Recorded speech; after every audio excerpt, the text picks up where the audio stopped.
think the first thing I would say is that big congratulations to Seldia and big thanks to the team out there.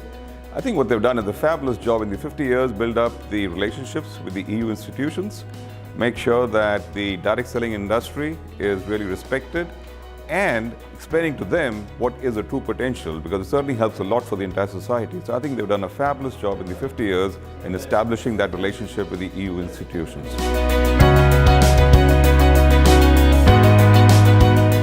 Well, challenges will always be there. I think as I look into the future, the big challenge will be that balancing out the physical nature of the industry, which is in terms of relationships, the high touch, what they call, versus digital. So yes, the relationships may still be there in the future, but they may have to change from people knowing each other through how they had met them, whether in a coffee bar or whether in terms of in a home party or knock on people's doors, to now through the virtual world. So the importance of relationships will still be there, but I think how they are established is going to change. And therefore the industry will have to think around, okay, how do you manage the e-commerce piece versus really buying from an individual, which is how they've done that in the past. I think it's changed a lot in terms of creating awareness. So when I look at digital, it's much easier to spread the message out, but at the same time, it can lead to some concerns about trust.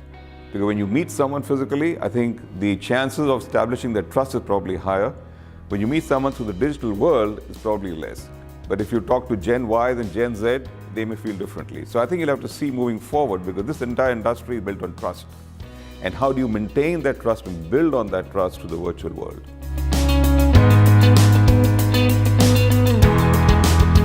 Yeah, I was very fascinated by some of the numbers, like 88% of the sellers are women.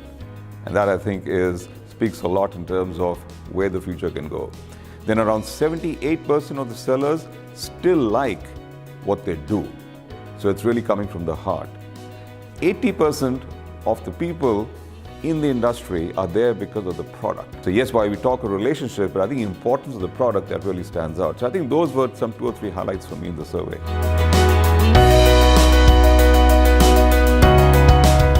That's a difficult one, but I'll try. Entrepreneur and enterprising.